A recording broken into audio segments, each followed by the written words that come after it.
ស្អាតខ្លាំងមែនតើបងប្អូនបញ្ជាក់នៅនេះនៅភូមិបូរនីសែនជ័យដំណាក់ត្រយឹងស្រុកភ្នំក្រវាញខេត្តពោធិ៍សាត់ប៉ុន្តែជាប់ព្រំប្រទល់ជាមួយនឹងទឹកធ្លាក់ច្រត់លៀងទេបងប្អូនសម្រស់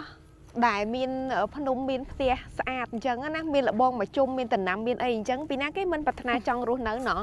ហើយនៅភូមិនេះគាត់រៀបចំបានស្អាតខ្លាំងមែនតើអត់មានសម្រាមសូម្បីតែមួយទេវាមានតិចតួចសម្រាមហោះមកពីណាអញ្ចឹងណានេះអ៊ំគាត់រៀបចំបានស្អាតបងស្រីគាត់មានផ្ទះតូចល្មមទេប៉ុន្តែការរស់នៅរបស់គាត់ពោពេញទៅដោយផាសុខភាពអីគេហ្នឹងជូនទឹកហូបជូននេះទឹកហូបអាហ្នឹងគេហៅអីគេខ្លាយពេញប៉ោះស្រោមពេញប៉ោះព្រៃពេញប៉ោះព្រៃពេញប៉ោះស្រោមនេះកាលពីក្មេងមកអនុស្សាវរីយ៍ដែលទឹកបេះនៅក្នុងព្រៃយកមកញ៉ាំហ៎អើយក៏ទៅមានទាំងអស់ហ្មងណាអូមកក្មេងៗរត់លេងសប្បាយខ្លាំងណាស់ហើយនៅនេះភ្នំមកជុំហ្មងអូនមួយយាយគាត់ដើរដកស្មៅគ្មានឲ្យទុករស់មួយដើមមើលតែផ្ទះគាត់អាឡូងស្រិលដូចនេះហើយនឹងដូចគាត់ម៉ាស្សារហងៃផ្ទះគាត់សួរអូយលោកយាយថែតំផ្ទះដល់គ្មានឲ្យស្មៅដុះសំបីតែម្ដើមអត់ទេពុកដុះសាថ្មីថាអើយទីយើងដើរសម្អាតតិចចា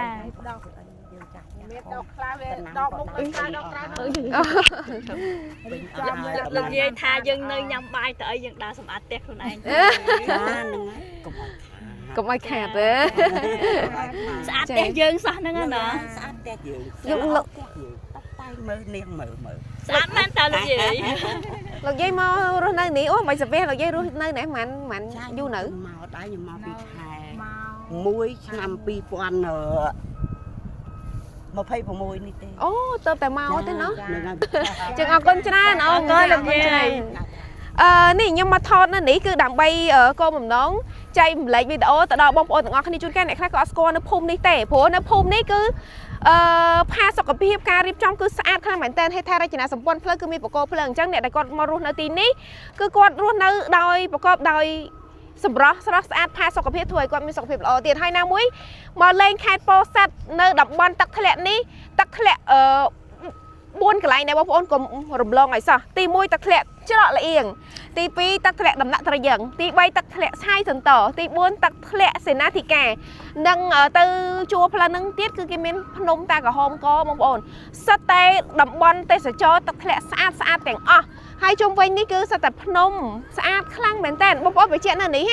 នៅភូមិបូរនីសែនជ័យដំណាក់ត្រយឹងស្រុកភ្នំក្រវាញខេត្តពោធិ៍សាត់ប៉ុន្តែជាប់ព្រំប្រទល់ជាមួយនឹងទឹកធ្លាក់ច្រត់លៀងទេបងប្អូនមកលេងនេះគឺមកហួសទៅទាំងអស់គ្នាអ្នកដែលគាត់ចូលចិត្តបោះតង់ adventure គឺនៅនេះគឺត្រូវតែម្ដងគឺសម្រស់បែបធម្មជាតិច្រើនហ្នឹងហើយអានោះគាត់ចាប់ផ្ដើមរៀបចំផ្លូវហើយចាបងប្អូនកុំភ្លេចណាមកលេងនៅនឹងទាំងអស់គ្នាអរគុណច្រើនបាយបាយអូយ